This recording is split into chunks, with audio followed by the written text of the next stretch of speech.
والسلام على سيدنا محمد وعلى آله وصحبه أجمعين. سبحانك لا علم لنا إلا ما علمتنا إنك أنت العليم الحكيم. ربنا افتح بيننا وبين قومنا بالحق وأنت خير الفاتحين. رب اشرح لي صدري ويسر لي أمري واحلل عقدة من لساني يفقه قولي.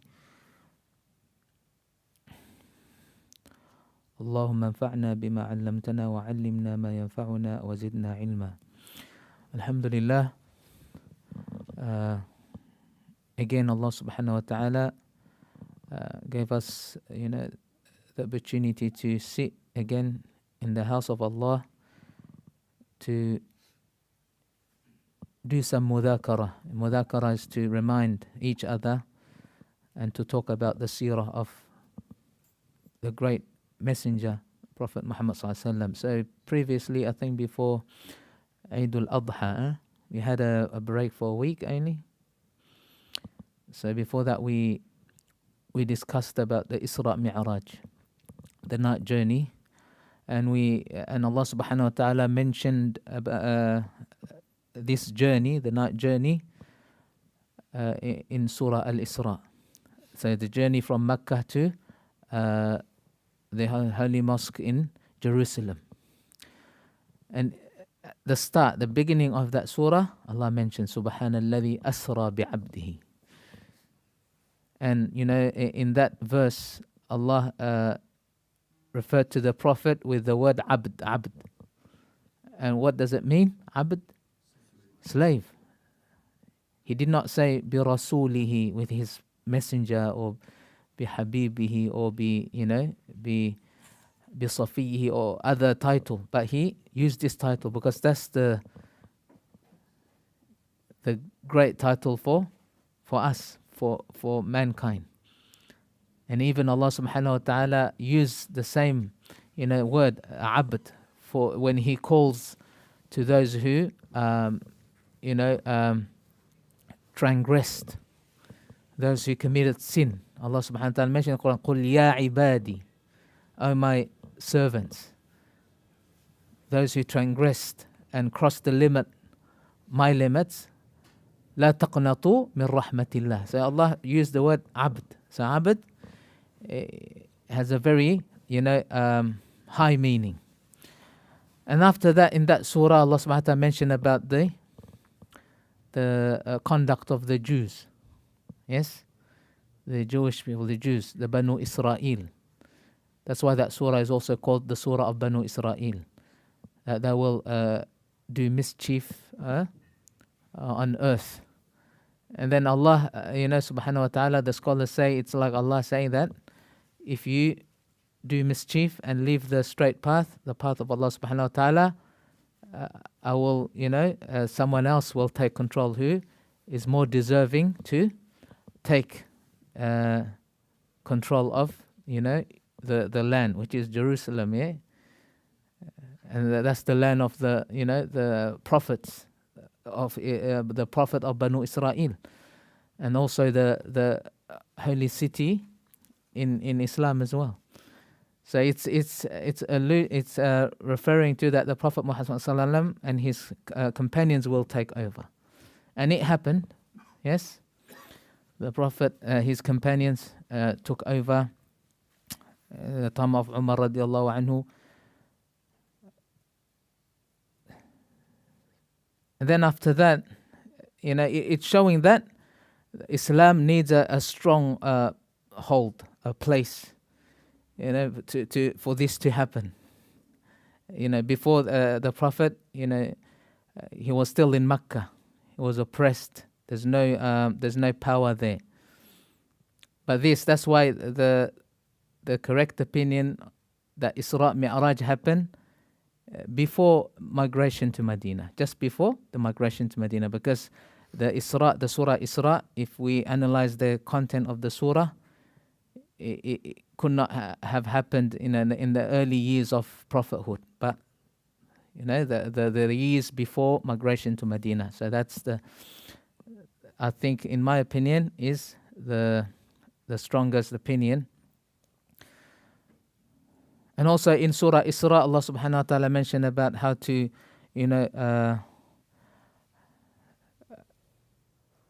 how to govern. In Surah Isra, how to govern basically, and how to, uh,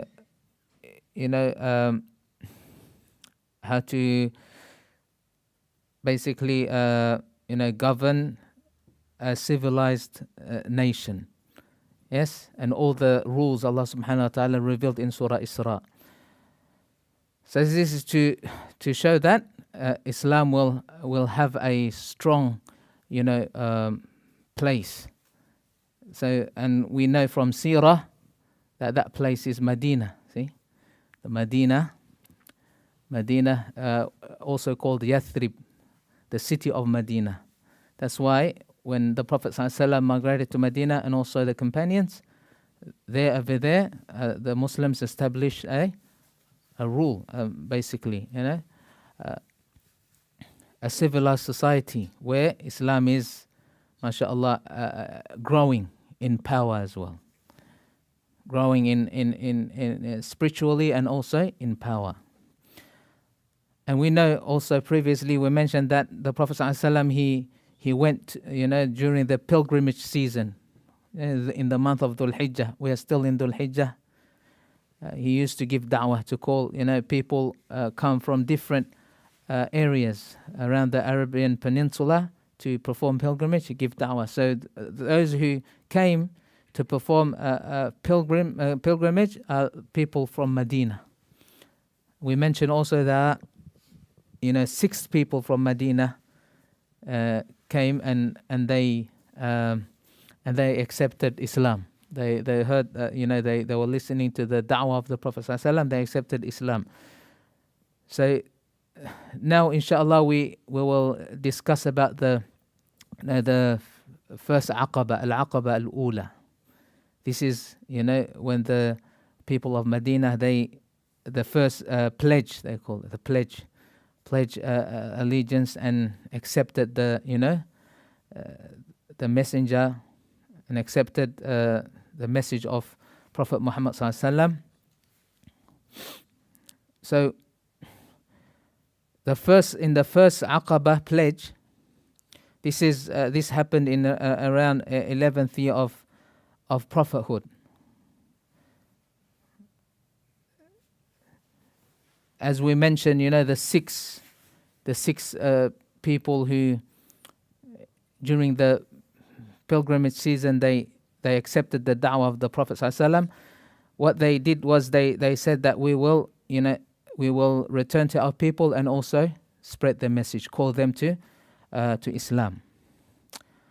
And this was during the 11th year of prophethood. So they went back, and in the following year, the 12th year of prophethood, they came for Hajj again, pilgrimage we call. But now they came with more people. Of course, they went back, they gave da'wah. So they came back for during the pilgrimage season with 12 people now, with 12 people. They came back with 12 people.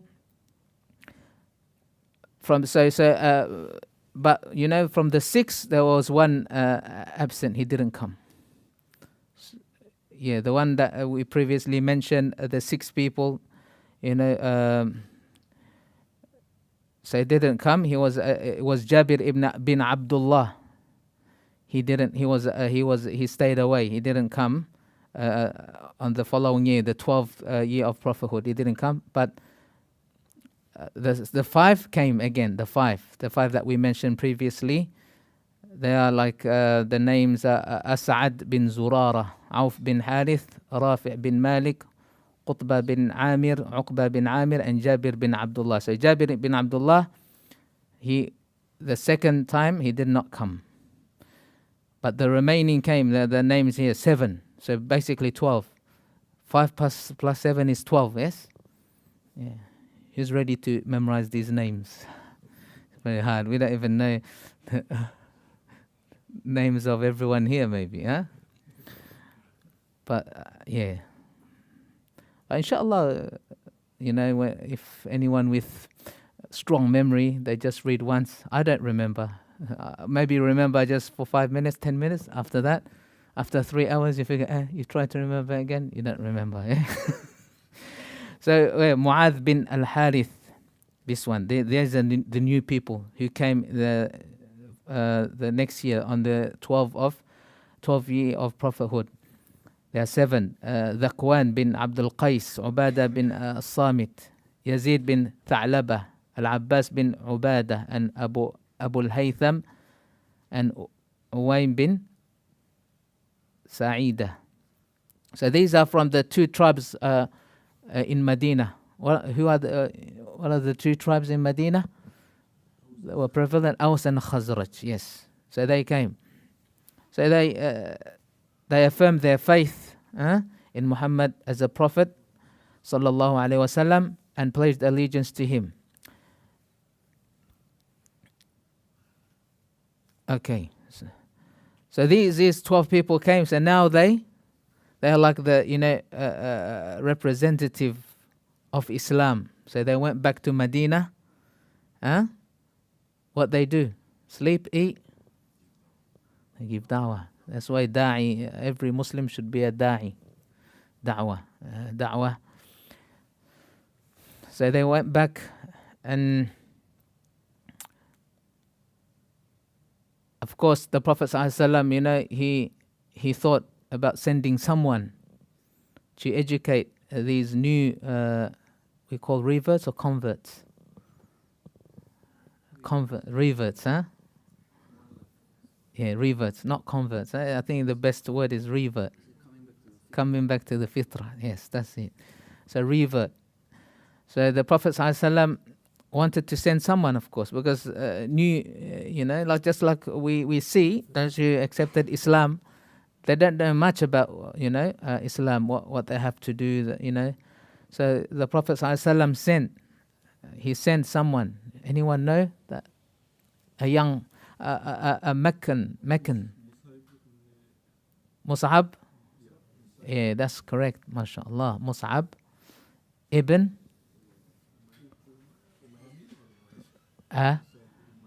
Umair? No, Umair. Mus'ab al-Abdari. No, Umair al-Abdari. Sorry, that's correct. Umair al-Abdari. MashaAllah, good. He was a... Anyone knows some story about him?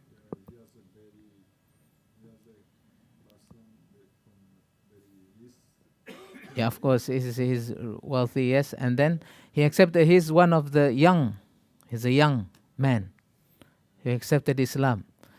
And he hid his faith. He didn't tell others. But then someone noticed, and then the news reached his family, and then he got tortured. So this youngsters, mashallah, sometimes they do even amazing things. That's why we make dua, Allahumma habib ilayna al-iman wa zaynu fi qulubina, Allahumma aslih shabab al-muslimin. Because the driving force of the society is the youth. And also women as well, women driving force. So the woman of the society is good, the society will be good. Youth. So Mus'ab ibn Umair al-Abdari. Yes.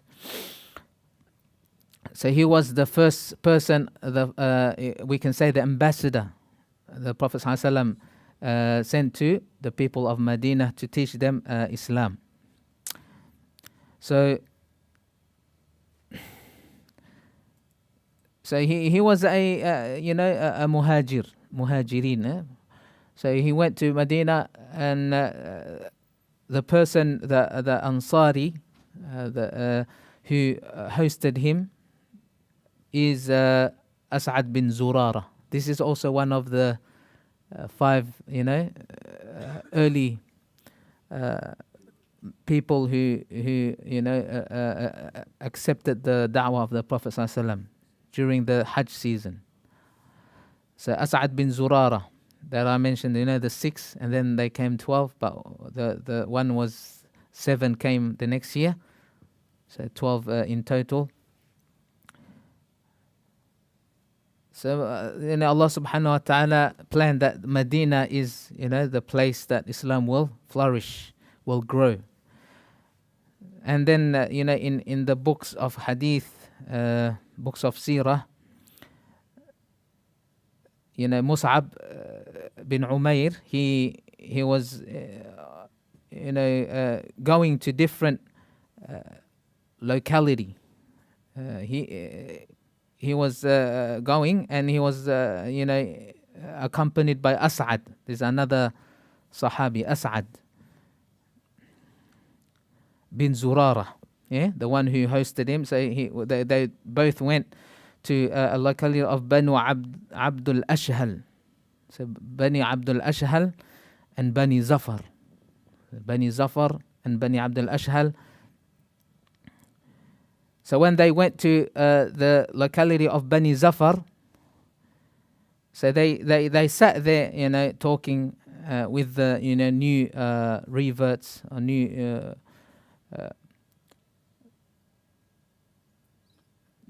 converts or reverts, we say. Okay, so Sa'ad bin Mu'adh and Usayd bin Hudayr. These are Sa'ad bin Mu'adh, Usayd bin Hudayr. They're chiefs of the two clans. So they're leaders of their clan. They heard this, meeting, this, Mus'ab and As'ad bin Zurara, Mus'ab bin Umair. They were meeting with, the locals of, Bani Abdul Ashhal. So they heard about it. So Usayd bin Hudayr, he was not happy. Of course, not happy. He said, what's going on here? Huh? So he took his weapon. And he said, I want to see what's happening. So he took his weapon. So he said, you people, talk to those who are weak. You see weak people, you talk to them so you can, convince them, what you're calling them to. So they can, be like you, accept, your message. So you're not good people, that he said. So Usayd also, he said harsh words, cursing and swearing, with his weapon, also with his spear. But then, see, a da'i, those who call people to the path of Allah subhanahu wa ta'ala, call people to Allah, they have to have wisdom, hikmah. Ud'u ila sabili rabbika bil hikmah. Just like a teacher like this. When someone swears at you, holding a weapon, do you face with harsh words? No.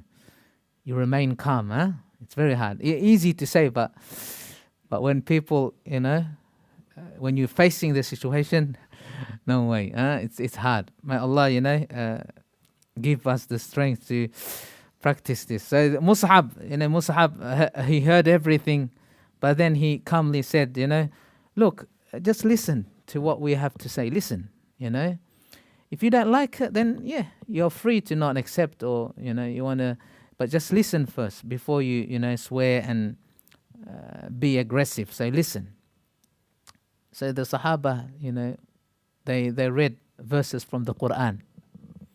They read verses from the Quran, and Usayd ibn Hudayr, when he heard the verses, his face, smile, big smile on his face, very happy. Was very happy. You can see the Quran, the verses of the Quran, because they were Arabs. Even for us, if we don't understand the Quran, we don't know any Arabic, but when we hear the Quran again, we feel, sense of, peace and calm. Why? From where? Someone who doesn't, how, there are some youth, they experiment, they say, listen to this, the Quran, and say, oh, it's nice. It sounds good. It's got some, melody, that's why. There's a melody there. There's a melody. Imagine if the Quran was no melody. Imagine someone reading Alhamdulillahi Rabbil Alameen Ar-Rahman Ar-Rahim. just plain, just one tune, the whole thing. It's that. It won't be beautiful, huh? It won't be. That's why, during the time of the Prophet ﷺ, the other side, the non-Muslims, the kuffar, the enemies of Islam, they attract people away from the Quran by using what? What did they use? Poem, and what else? Poem is not enough. It's not that attractive. Songs, musical instruments, because that's the matching with Quran. Quran has look. I'm not saying there's music, but there is that tune, yeah. The same. They call it maqamat. They call it like bayati. They have names. See, before I never knew about these maqamat. It's the same thing they use in the Arab songs. The same thing they use. Just because in songs you're morph, you can.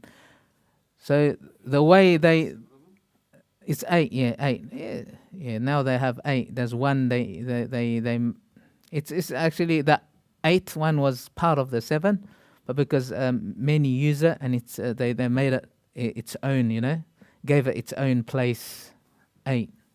So this, for example, so that's why, in Quran. Allah subhanahu wa ta'ala, وَمِنَ النَّاسِ مَنْ يَشْتَرِي لَهْوَ الْحَدِيثِ. Lahwa al-hadith is those, songs with musical instrument too. And yeah, that's it. Those who don't listen to Quran, they listen to music. The jazz, the pop, this. But alhamdulillah, make dua to Allah so you don't have, the music. Sometimes the music has nice, mashallah, nice tune. Not mashallah. Nice, tune. And you just love listening to it, yes? But does it have nice content? The lyrics, what is it about? See? It can be about, ma'asiyah. So, may Allah protect us. That's why, this Usayd ibn Hudayr, when he heard the Quran, because the Quran, that's why if you learn more deeply the Arabic, literature, you can see the Quran is great. It's not, it's not like ordinary, sentences or poem. Not even close to a poem. Not compare, but if you were to say for English, would it be like Shakespeare, or is it? Shakespeare. Shakespeare is like poem.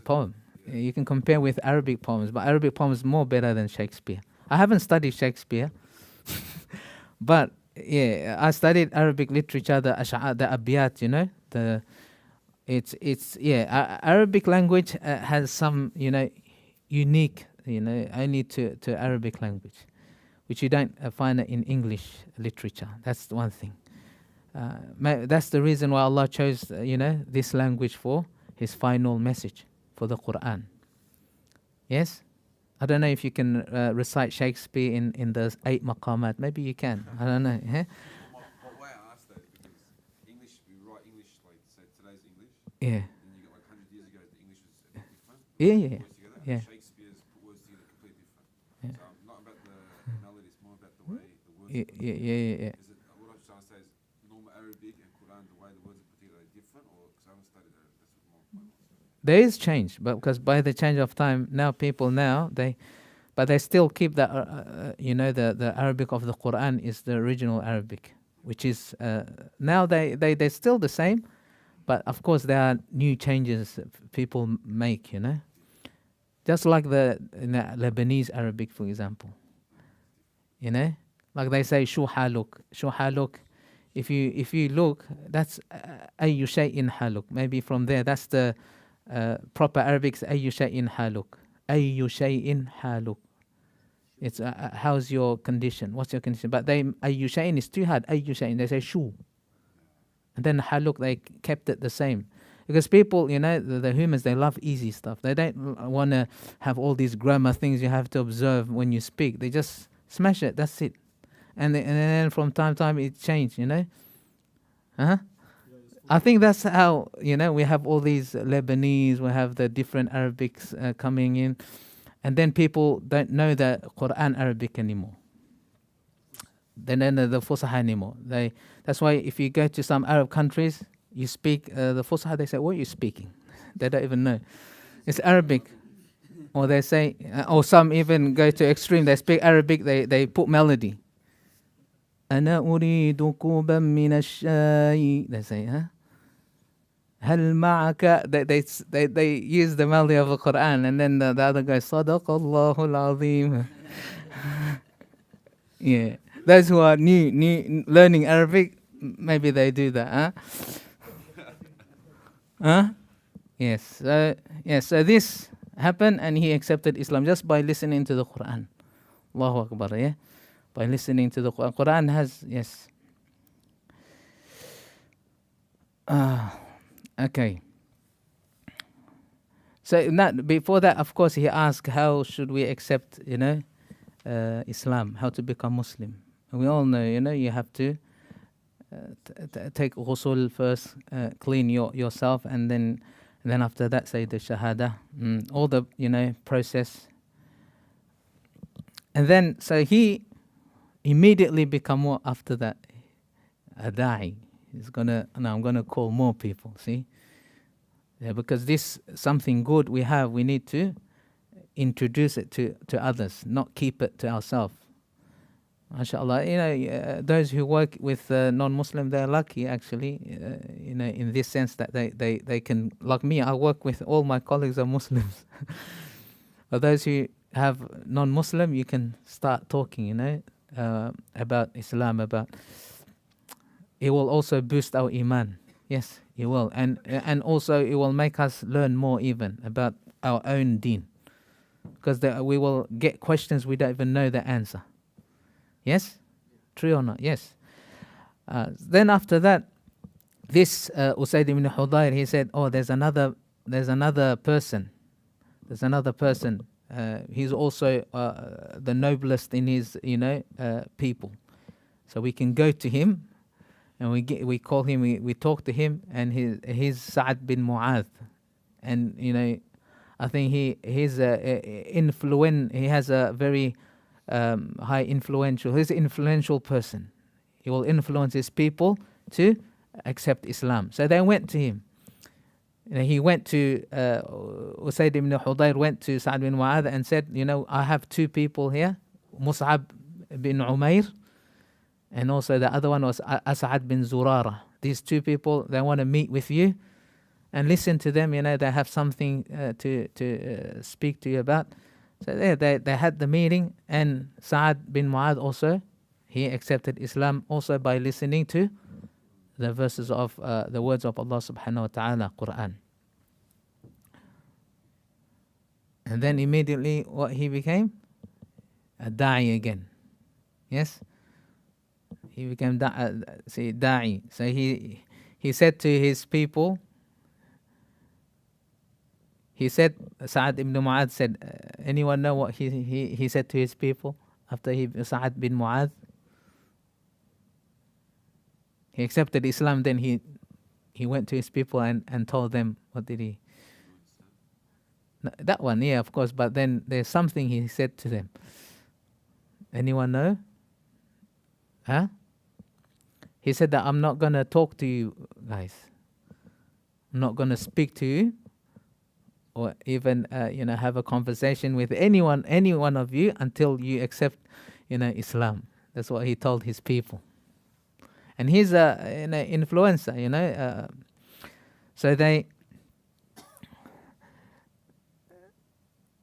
so many of the men that evening came to him, accepted Islam, men and women, because of what he said. Because he was regarded as a noble person. So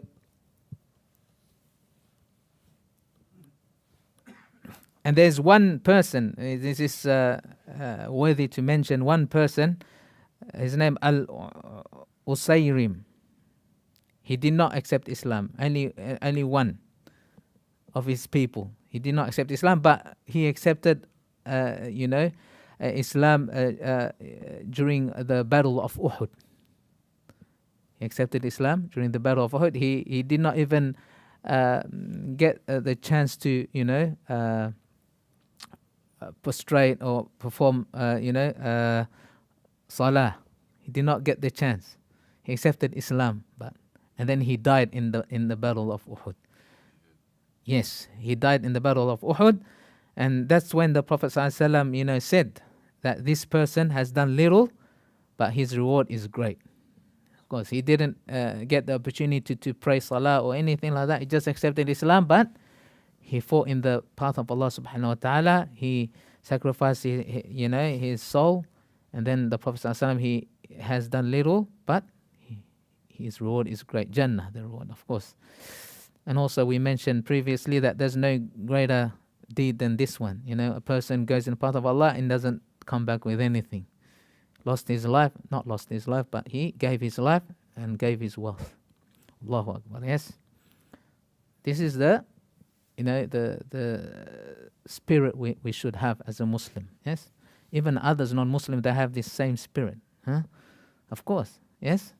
True or not? It's not just, when it's Muslim, then you are labeled as this, as that, Everyone has the spirit, They fight for what they believe, isn't it? And they don't connect it to any, any God, even some people. They base it on their own idea. This is my idea, I think this is it, and they fight for it. I should be free, my country should be free. It's not based on, like say, Allah, a more powerful being. No, it's again, it's my idea against yours. What I see fit and appropriate against yours. But we're all humans, see? Yes, that's why Islam is different. Islam brings Quran, brings the message of the Prophet, the teaching of the Prophet. We don't bring our teachings or our ideas to the table and then force others to accept it or something like that. No. We have benefit, as in you have a lot of people following our deen, a lot of people that have the same type of thing. Someone else, if it's individual, if it's something different, he's probably on his own, so it's easier for him to give up or do a backtrack. It's Islam, if you're doing it for the sake of God and there's people around you the same, it's Yeah. momentum effect. Yes. Yeah, because if alone it's harder. Yeah. They say, that there's a hadith that holding to deen, especially in the Akhirul Zaman, this time of ours, this is close to, doomsday, yeah, close to Qiyamah, is like holding a coal, yeah, a hot one. A hot potato, let's say, a different example, very hot potato. But if we hold it together, like I'll throw it to you and you pass it on, we can keep it, not falling to the ground. So it's just like, scholars say that. So when you stick to Islam with a company of others, it's easy. Yes, it is. For everyone, this one. Even for a big sheikh or a big scholar, he needs that environment. He needs that environment. That's why people, I say, some Muslim, my friend, they send their kids to Christian school, like elite ones, maybe somewhere in the city or something, CBD. I ask, why do you send there? Why don't King Khalid or Elim College? Because I just want to know, why do you send? You have the money to pay. They pay expensive. It's not like for VCE. And they say because the environment, it's a learning environment. So your child will also, learn. They want to be like their peers. No one will say to them, stop learning, man. Let's go and, have fun. Yes? No one will say that. It's learn. They take it seriously. It's education. It's their future. So they want that. Yeah, so that's the answer. So environment plays a very, important role. So it's very important. So yes. So Sa'ad bin Mu'adh also, he others from his people, they accepted Islam. So now Medina, mashallah, many accepted Islam. So now, this is because of the effort of who again? The first person, the ambassador, that young person the Prophet sent to Mus'ab ibn Umair al-Abdari. Mus'ab ibn Umair al-Abdari. Mus'ab, when we repeat this, inshallah we will. There's no, don't feel shy, I forget. No, this is, al-insan is from what? Nisyan. Insan, the word insan is from nisyan. It has the nun, sin, And yeah, it means that we are forgetful. People say to me, "Oh, you're Hafiz though, but how? How you forget?" Now, Hafiz is different. Hafiz, I used to revise. I used to memorize one page. How many revision I did per day? 120. Yes, that's revision. Yes, when starting 1 to 60. That's the ratio. So revision 60 pages. That's memorizing 1 pages a day. And then the further I memorize more than 60 pages, I did 120 pages. Revision, that's reading a day. So divided to 5 daily prayers, you do 20, 20, 20. 20 times 5 is what? How much? 100. So plus one more, 120. Yes. So that's why Quran is strong. That's different. So this one, if you read Seerah 60 times a day, you'll memorize this. Yes. And even with other books, any other books you grab, Shakespeare, let's say that one. But the miracle of Quran is no one memorized Shakespeare like people memorize Quran. No one. You bring anyone who can recite that Shakespeare, each letter from A to Z, cover to cover, they know as young, many old, young from different, background or from other countries. You don't have someone memorize even the Bible. No one. See, that's the miracle of the Quran. How Quran can happen like this, MashaAllah. Yeah? Even people say there's a lot of beating going on. No, not beating all the time, I didn't get beating when I was memorizing the Quran. Yes? It was just to instill fear, For me, if my father said, I'm going to get stick, I do my work immediately. That's me. Yeah, some people know. Yeah, try here. They wanna, go ahead. So they're more brave, I guess. But me, no. I stop there and then, and I do. I fulfill everything. So this, alhamdulillah, we see that how the Sahaba, the Islam spread through da'wah, through da'wah, and what else? Through the sword as well, huh? Some say no through the sword, but I don't think it's also through sword as well. Everything, even this democracy spread through the sword, isn't it? It's not like so easy like with da'wah only with common mutual understanding. No, it's with force. It's with force they do it. Yes. So, huh? What? Democracy is. No, they don't force accepting Islam with da'wah. With da'wah. And we also spread with, yes. If you don't, it's not forcing someone to accept Islam. It's different. It's saying that we will govern, yes, and you, stay governed. You're governed, we govern. Yes, that's not forcing to accept because la ikraha fid din, but we govern. That's the thing. So that's done, inshallah. So Mus'ab bin Umair al-Abdari, he remained in Medina and he carried out the mission of da'wah until many houses accepted Islam. Many families in Medina, they accepted Islam, the entire family. And then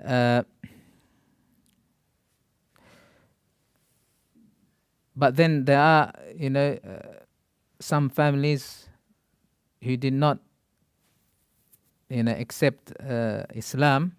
They were influenced by poet like Qais ibn as-Salt.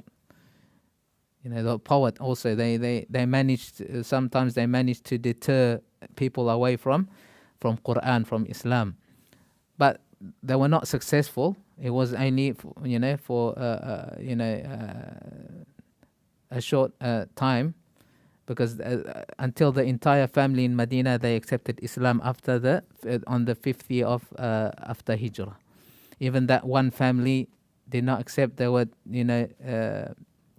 deterred by the poet Qais ibn as-Salt, but eventually on the 5th year of Hijrah they accepted Islam. Yes. And then on this one, which year was this? this whole thing, Mus'ab bin Umair, he went to Medina to teach the 12th year. When the 13th year, of prophethood approached, is this the following pilgrimage season again? Mus'ab ibn Umair al-Abdari, he could not, wait to deliver the good message to Prophet sallallahu alaihi wasallam, the glad tidings that Medina now, nearly almost the all entire Medina, the Aus and Khazraj, they have accepted Islam. So this is, it's a good news for the Prophet sallallahu alaihi wasallam. So he has a strong support in Medina. Of course, a big city in the Arabian Peninsula after Mecca and Medina. Yes. So he gave this good news to the Prophet sallallahu alaihi wasallam on the 13th year of prophethood.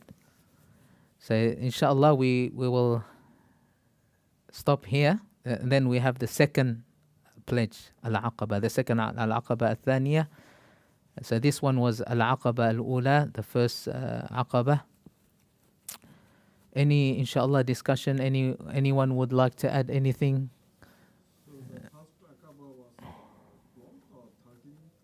Which Eh? the year of prophethood, the first Aqaba? 11th.